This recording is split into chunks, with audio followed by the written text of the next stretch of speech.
카카오의 서비스를 책임지는 대표로서 그 어느 때보다 참담한 심정과 막중한 책임을 통감하며 카카오의 쇄신과 변화에 대한 의지를 다지고자 대표이사직을 내려놓고 이번 사태를 끝까지 책임지고자 비상대책위원회 재난대책소위원회를 맡아 부족한 부분과 필요한 부분을 채워나가는 일에만 전념하겠습니다. 데이터 센터 화재로 인한 서비스 목통 사태를 가져온 카카오가 오늘 오전에 긴급 기자회견을 열었습니다. 앞서 영상에서 살펴봤듯이 남궁은 카카오 대표 각자 이사가 전격 사퇴를 했는데요. 자세한 내용 IT바이오부 임동진 기자와 살펴보도록 하겠습니다. 임동진 기자, 네. 일단 남궁 대표 올해 3월에 취임하지 않았습니까? 네. 이번 사태로 사임을 하게 됐네요. 네, 맞습니다. 남궁 대표는 205일 만에 취임한 지 205일 만에 이번에 사퇴를 하게 됐습니다. 예. 남궁 대표는 재난대책 소위를 맡아서 이번과 같은 사건이 재발하지 않도록 근본적인 대책을 마련하는 데 집중할 예정입니다. 이에 따라 함께 각자 대표를 맡고 있었던 이 홍은택 대표가 혼자 카카오를 이끌게 됐는데요. 메타버스 등 남궁은 대표가 맡았던 또 추진 중이었던 사업은 권미진 수석 부사장이 계속 이어갈 예정입니다. 아무래도 핵심은 이 재발 방지책과 보상책일 것 같은데요. 먼저 재발 방지책 어떻게 발표를 했습니까?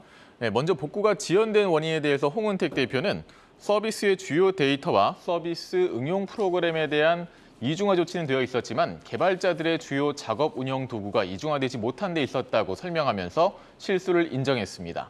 이 도구들의 이중화는 판교 데이터 센터의 운영이 안정화되는 대로 시작할 예정이고요. 추가로 자체 데이터 센터를 비롯한 인프라 투자를 크게 확대하고 이번과 같이 데이터 센터 한 곳이 완전히 멈추더라도 원활하게 서비스를 제공할 수 있는 수준의 인프라를 구축하겠다고 밝혔습니다. 현재 카카오는 4,600억 원을 투입해 내년 중 안산의 자체 데이터 센터를 완공할 예정이고요. 시흥에서도 2024년 데이터 센터의 착공을 목표로 하고 있습니다. 특히 자체 데이터 센터는 화재와 지진에 대비할 수 있도록 더 안전하게 구축할 것이라고 강조했습니다. 더 중요한 것은 보상책일 거 아닌가 싶습니다. 보상책에 대해서는 어떤 구체적인 방안이 나왔나요? 네, 일단 아직까지 정확한 피해 규모는 산정되지 않았습니다. 하지만 유료 서비스 이용자에 대해서는 당연히 합당한 보상을 제공키로 했고요. 그 밖에도 피해를 입은 이용자와 파트너, 다양한 이해관계자들에 대한 보상을 검토한다는 방침입니다. 홍은택 대표는 무료 서비스 이용자에 대한 보상은 선례와 기준이 없어서 어떤 사례가 있는지 보고 판단할 것이라면서 직접 보상은 크지 않을 것으로 보이지만 간접 보상은 기준을 새로 세워야 한다고 설명했습니다. 또한 홍 대표는 보상에 대해 SK와 책임 소재를 다투기 전에 실시할 것이라고 덧붙였습니다. 카카오는 오늘 피해 신고 채널을 열고요. 신고받은 내용을 기반으로 보상 대상과 범위 등에 대한 논의를 진행할 예정입니다. 홍 대표까지 나왔지만 정작 김범수 의장은 자리에 나오지 않았습니다. 앞서 말씀하셨듯이 남궁 대표가 이 서비스와 사업 부문을 진두지휘한 만큼 이 김범수 의장이 복귀하는 거 아니냐 이런 이야기도 나오던데 어떻습니까? 네, 홍은택 대표는 김범수 의장의 복귀설에 대해서 일축했습니다. 네, 홍 대표는 김범수 창업자는 경영에 관여하지 않고 있다면서 이 문제에 대해선 비상대책위원회가 전권을 갖고 있다고 밝혔습니다. 또한 김 의장의 입장은 24일 열린 국정감사에서 들을 수 있을 것이라고 말했습니다. 김범수 의장은 지난 17일 국회 과방위에서 이해진 네이버 글로벌 책임 투자자, 최태원 SK 회장 등과 함께 증인으로 채택됐습니다. 예, 오늘은 카카오 이슈에 대해서 살펴봤습니다. IT바이오부 임동진 기자였습니다. 잘 들었습니다. 예, 남궁은 대표이사가 물러난 가운데 이 카카오 그룹주에 대해 주가도 다시 반등한 모습을 보이고 있습니다. 자세한 내용 박소영 뉴스캐스터와 이야기 나눠보도록 하겠습니다. 박소영 캐스터, 이 카카오 그룹주 먹통대란 바로 다음 날에는 급락을 했고 어제부터는 좀 반등을 하는 모습을 보이고 있네요. 주가 흐름 어떻습니까? 네, 주가 양방 살펴보기 전에 먼저 이슈부터 알아보도록 하겠습니다. 카카오는 지난 15일 SK-C&C 판교 데이터 센터의 화재로 메신저와 금융, 음악 등 주요 서비스가 중단되는 사태를 겪었습니다. 먹통 사태 나흘 만인 오늘 대부분의 서비스가 정상화될 전망이라고 카카오 측에서는 발표했는데요. 판교의 전력 공급이 완료되면서 공급률이 100%를 기록했고 전력 복구가 완료되면 2시간 이내 모든 서비스가 복구될 수 있다고도 밝혔습니다. 먼저 다음 메일 서비스도 데이터 유실 없이 오늘부터 정상화됐고요. 카카오페이 같은 경우에는 송금이나 인건비나 거래 인증과 또 거래 확인증 대신에 1:1 메일 외에는 이 모든 기능을 정상적으로 운영하고 있습니다. 하지만 아직은 사용이 어려워서 100% 복구된 것은 아닙니다. 그럼에도 주가는 그래도 서비스 정상화 대열에 들어왔다는 점에 초점을 맞추고 있는데요. 연이틀 빨간불 켜는 가운데 현재 0.8% 오르고 있습니다. 다음 카카오뱅크도 살펴보시죠. 이 지연 현상을 겪었을 뿐 직접적인 문제가 발생하지는 않았는데요. 하지만 불안한 소비자는 자금을 빼기도 했습니다. 분위기 보시면 카카오뱅크도 연이틀 상승을 보이고 있습니다. 저점을 딛고 외국인의 저가 매수가 들어오고 있는데요. 조금 더 강하게 반응해주면서 2.3% 오르고 있습니다. 마지막으로 카카오게임즈의 상황도 보시죠. 지난주 오딘의 개발사 라이온하트의 상장 계획을 철회했다고 밝히면서 주가 10% 가까이 급등했습니다. 하지만 철회가 아니라 이 상장 연기란 내용과 함께 신작 출시 일정이 지연되고 있다는 이슈에 주가는 타 그룹주들과 다른 모습을 연출하고 있는데요. 개장 초에는 2%까지 오르기도 했지만 오후 들어서 흘러내리면서 현재 2% 가까이 내리고 있습니다. 오늘 카카오게임즈를 제외하고 계열사 모두 반등을 보여주고 있는 상황입니다. 이제 3분기 실적 시즌이잖아요. 그렇다면 카카오그룹주들 3분기 실적 어떻게 전망되고 있나요? 먼저 카카오뱅크의 3분기 실적 전망부터 보시죠. 3분기 이자 수익은 3,098억 원으로 전년 동기 대비 51% 늘어날 것으로 보이고 이 당기 순이익도 750억 원으로 57%가 증가할 것이란 전망이 나오고 있습니다. 최근 부동산 시장 침체로 전세 대출의 증가세가 둔화되고 또 금리 상승으로 신용대출이 역성장하면서 카카오뱅크의 대출 증가세가 급격하게 둔화했습니다. 개인 사업자 대출 상품을 출시하는 등 내년 이후에는 연간 3조 원 내외로 대출 증가 금액이 반등할 것으로 보이지만 시장 상황이 너무 어렵다는 분석이 나오고 있는데요. 고객 데이터로 인해 일반 은행보다 높은 밸류를 받는 건 당연하지만 목표 주가는 대출 성장세에 민감할 수밖에 없다라고 보면서 DB금융투자는 목표가를 16,200원으로 내려잡았습니다. 다음 카카오페이의 컨센서스도 볼까요? 3분기 매출 1,448억 원으로 전년 동기 대비 32% 늘어날 것으로 보이고 있습니다. 하지만 영업이익은 59억 원 미만을 기록하면서 적자를 지속할 것으로 보이는데요. 카카오페이의 결제와 금융 서비스 모두 전년 동기 대비 20% 이상 성장하겠지만 높아진 인건비와 자회사들의 실적 부진이 지속되면서 영업이익은 적자를 지속할 것으로 보이고 있습니다. 그렇지만 인건비나 마케팅 비용 등에 나가는 비용을 제한하면서 영업 적자 규모는 전분기보다 줄어들 것으로 예상되고 있는데요. 하지만 수익성이 확인될 때야 주가는 반응할 것을 예상한다며 SK증권은 투자 의견을 중립으로 하향했고 목표가도 내렸습니다. 지금까지 카카오그룹주들의 3분기 실적 전망 알아봤습니다.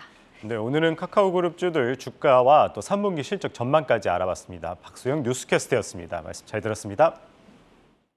네, 계속해서 플랫폼주 간단하게 살펴보고 시장 점검까지 해보도록 하겠습니다. 박석현 우리은행 투자상품전략부 부부장 자리에 모셨습니다. 어서 오세요. 예, 안녕하십니까. 예, 부부장님 앞서 이야기했듯이 카카오 오늘 긴급 기자회견을 열었어요. 이렇게 되면서 먹통 사태 일어난 이후에 이 독과점 규제 필요하다는 의견도 나오고 있는데 이런 가운데 카카오그룹주들 어제부터는 반등이 나오고 있네요. 이미 다 악재가 이제 반영됐다고 보면 좋을까요? 어떻게 보십니까? 일단 뭐 카카오 같은 경우는 대표적인 이제 플랫폼 주식이고요. 뭐 네이버도 일단 마찬가지고. 근데 이런 그 플랫폼 주식들은 뭐 대표적인 이제 성장주입니다. 따라서 일단 매출이 늘어나는 게 좀 탄력적으로 늘어나는 부분이 좀 계속 이어질 수 있어야 되는데 이게 이제 올해 들어서 매출 성장세는 조금 둔화되는 게 좀 뚜렷하게 좀 나타나고 있고요. 또 밸류에이션이 아직도 상당히 높기 때문에 지금 금리가 상당히 높은 수준까지 올라갔고 추가적으로 금리가 올라갈 걸로 예상을 하고 있기 때문에 아무래도 밸류에이션이 높은 이 플랫폼주들은 부담이 생길 수밖에 없고요.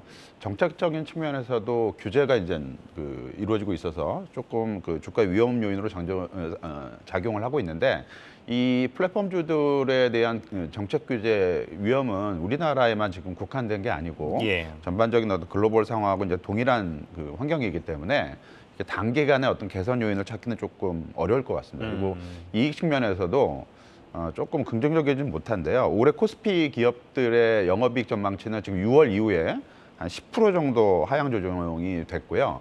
반도체가 이제 이걸 주도를 했는데 반도체를 제외를 하면 한 마이너스 1% 정도로 좀 보합권 수준을 기록을 하고 있습니다. 근데 예. 플랫폼주로 대표되는 IT 소프트웨어 업종 같은 경우는 마이너스 7.5%를 기록하면서 이익 전망치도 조금 부정적이고요.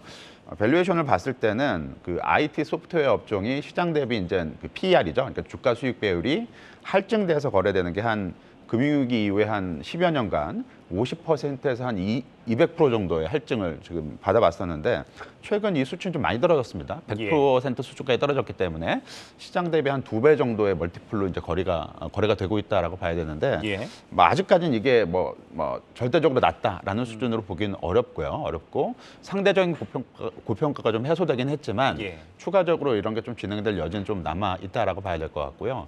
향후 주가 추이 관건은 그 금리 환경이 얼마만큼 빨리 안정이 될지 그리고 정부의 규제 이런 위험들이 조금 해소가 될 수 있을지 이런 부분으로 조금 맞춰서 바라봐야 될 것 같습니다. 한편 이 글로벌 기업들 3분기 실적 발표되고 있죠. 이 몇몇 금융주들 실적이 괜찮게 나왔고 넷플릭스 또한 실적도 나쁘지 않았어요. 이런 호조세 좀 우리 시장에도 영향을 미칠까요? 예상보다는 실적 결과는 좀 좋게 미국 쪽에 지금 나타나고 그렇더라고요. 있고요. 다만 이게 최근에 하향 조정이 좀 지속이 돼온 과정 속에서 하향 조정된 그 예상치보다 좋게 나온 거라서 뭐 적극적인 의미를 부여하기는 조금 어렵고 그리고 지금 3분기하고 4분기 실적에 대한 하향 조정은 여전히 지금 지속이 되고 있고 그리고 이제 이익 전망 하향 조정이 올해 하반기 실적 전망뿐만이 아니라 내년도 실적 쪽에도 지금 동시다발적으로 진행이 되고 있고요. 특히 올해보다는 내년도 실적에 대한 하향 조정 폭이 더 크기 때문에 이건 뭐 한국이나 미국이나 마찬가지입니다. 그러니까 어닝 관련된 어떤 모멘텀을 긍정적으로 해석하기는 조금 어렵지 않을까라고 예상을 하고 있습니다. 실적 어닝 시즌 미국 어닝 시즌 같은 경우는 내일 이제 그 테슬라하고 IBM하고 이제 실적 발표가 예정이 돼 있고요. 다음 주에 이제 많이 발표가 될 예정입니다. 그러니까 MS나 그러니까 마이크로소프트나 알파벳 그리고 아마존, 메타, 뭐 애플, 인텔 다음 주에 다 실적 발표가 다 집중이 돼 있고요. 화요일부터 목요일 사이에 실적이 발표될 예정이기 때문에 다음 주가 미국 어닝 시즌의 어떤 피크 시즌이 기간이 되지 않을까라고 예상을 할 수 있을 것 같고 지금 현재 그 3분기 실적 자체는 크게 우려하지는 않습니다. 많이 하향 조정됐기 때문에 이 낮아진 눈높이를 충분히 맞출 수 있다라고 보여지는데 중요한 거는 이제 실적 발표 때 향후 가이던스를 이제 발표하게 될 텐데 특히 이제 빅테크 업체들이 향후 가이던스를 어떻게 제시하게 될까 이게 이제 포인트가 될 것 같고요. 지금 전망은 그렇게 썩 긍정적이지 않기 때문에 아직까지는 좀 경계심을 갖고 좀 바라봐야 될 것 같습니다. 네, 뭐 일부 종목들 실적 괜찮게 나왔지만 여전히 경계를 가질 필요 있다 말씀 주셨는데요. 그런 가운데 미국 주택시장 지수 10년 만에 가장 낮은 치로 발표가 됐어요. 좀 이에 따라서도 의견이 많은데 어떻게 보십니까? 금리가 가장 큰 부담이죠. 주택 경기는 뭐 금리하고 뭐 불가분의 관계를 맺을 수밖에 없는데 뭐 우리나라도 그렇지만 미국도 지금 그 30년 모기지 금리가 7% 수준까지 올랐기 때문에 이 정도 레벨에서는 주택 거래가 급랭할 수밖에 없습니다. 급감하게 되고 경기 자체는 주택 경기 자체는 급랭할 수밖에 없는 상황인데 지금 미국 주택 거래량은 지난해 고점 대비 한 30% 가까이 지금 감소를 하고 있어서 주택이 이제 많이 거래가 조금 자취를 감추고 있다라고 봐야 될 것 같고요. 가격도 이제 반응을 하기 시작하고 있는데 7월달 그 S&P 코어로직 그 주택 가격 지수가 있는데 이 7월달 수치가 전월 대비 마이너스 0.4를 기록을 했고요. 이게 그 월간 기준으로 전월 대비 마이너스를 기록한 거는 2012년 이후에 10년 만에 처음입니다. 그만큼 이제 그 주택 가격에도 영향을 미치고 있다라고 봐야 될 것 같고 이런 상황은 뭐 한국도 크게 다르지 않은 상황이다라고 보여지고요. 다만 이게 2008년과 같은 어떤 부동산 위기나 금융 위기 이쪽으로 발전될 가능성은 아직까지 많지는 않다라고 볼 수가 있을 것 같습니다. 물론 주택 가격이 최근 3년 한 2년 반 기간 동안에 한 40% 미국 시장에서도 40% 이상 주택 가격이 올랐기 때문에 지금 주택 경기가 다소 이제 빠르게 냉각이 되면서 주택 가격이 추가적으로 떨어지는 건 좀 불가피할 것으로 예상이 되고 있는데 그렇다고 그래서 이게 이제 그 버블 붕괴나 아니면 금융 위기 쪽으로 발전할 가능성은 낮지 않을까라고 예상을 하고 있고요. 가장 큰 이유는 역시 재고 때문에 그렇습니다. 일단 공급이 많이 이루어지지 않았고 한국이나 미국이나 똑같은 상황이라고 보여지고요. 예. 미국 같은 경우는 지금 그 전체 주택 거래의 한 90%를 차지하는 기존 주택의 재고 레벨이 2008년 금융위기 당시보다 한 30% 수준밖에 안 됩니다. 예. 상당히 재고 레벨이 낮기 때문에 주택 가격이 다소 당분간 좀 부진한다 하더라도 이게 어떤 폭락이나 아니면 금융위기 상황으로 몰고 가는 어떤 그런 흐름까지는 전개가 되지는 않을 것으로 예상을 하고 있습니다. 예, 그런 가운데 우리나라도 이제 3분기 실적 발표가 이제 시작이 되죠. 뭐 10월 후반 시장 좀 어떻게 투자 전략을 가져가면 좋을지 궁금한데요. 뭐 글로벌 변수도 아직 남아 있어요. 뭐 이번 주에 연준의 베이직북도 공개되고 있는데 뭐 어떻게 보시나요? 뭐 그 어닝 시즌이 이제 본격화되는 국면이니까 일단 종목 장세로 갈 가능성 상당히 좀 높아 보입니다. 단기적으로. 그리고 그 기술적으로 봤을 때도 코스피를 기준으로는 한 2,260포인트에서 2,285포인트 정도 이 정도가 지금 저항선으로 지금 설정을 할 수가 있기 때문에 이 저항선을 앞두고 주식 시장이 위쪽으로 탄력적으로 오르기는 좀 어렵지 않을까라고 예상을 할 수 있을 것 같고요. 실적 발표 결과를 확인해가는 과정 속에서 박스권 흐름이 이어지지 않을까라고 볼 수 있을 것 같고 전반적으로 가장 큰 어떤 시장 이벤트는 뭐 10월 첫째 주에 그 FOMC가 될 가능성이 상당히 높기 때문에 그 전까지는 어떤 정책 흐름 속에서 박스권 등락이 이어지지 않을까라고 예상을 하고 있습니다. 그러면 그 가운데에서 좀 주목해야 할 업종 어떻게 보시나요? 뭐 전기차하고 배터리가 아직까지는 가장 주목되는 업종입니다. 주가 흐름도 상대적으로 성과가 나쁘지 않은 성과를 기록을 하고 있고요. 업황 전망 자체적으로도 뭐 중장기적으로 이쪽 산업은 계속 성장 산업이 될 가능성이 상당히 높기 때문에 전기차나 배터리 관련주들은 지금까지의 주가 성과도 그렇고 앞으로도 전반적으로 비교 우위를 보이지 않을까라고 예상을 하고 있습니다. 뭐 그리고 또 한 가지 궁금한 게 역시나 이 태조 이방원 관련주들 그래도 최근 들어서 이제 시장이 좋다 보니까 조금씩 반등을 보이고 있는데 여기 관련해서는 좀 어떻게 보십니까? 뭐 거기에 이제 전기차가 이제 배터리가 이제 들어갔기 때문에 방금 말씀드린 대로 환경 쪽이나 아니면은 그 그린 쪽하고 관련된 주식들은 계속 관심을 받을 수밖에 없습니다. 미국 정책 자체도 미국 정부의 정책 자체도 이런 쪽으로 흘러가고 있고요. 글로벌 정부의 어떤 정부 정책의 어떤 이런 방향들도 이쪽에 상당히 우호적이기 때문에 관련 주식들의 움직임은 계속 좋을 걸로 예상을 하고 있고 다만 이제 시장 자체가 조금 어렵기 때문에 관련 주식에 대한 어떤 기대를 갖는다 하더라도 기대 수익률은 조금 낮춰 잡을 필요성이 있을 것 같고요. 나중에 좀 시간이 지나서 시장 흐름이 상당히 조금 개선되어 준다면 이런 관련주들의 움직임이 조금 더 탄력적일 수 있을 걸로 예상을 할 수 있을 것 같습니다. 네, 지금까지 박석현 우리은행 투자상품전략부 부부장 이야기 들어봤습니다. 오늘 말씀 고맙습니다. 네, 감사합니다.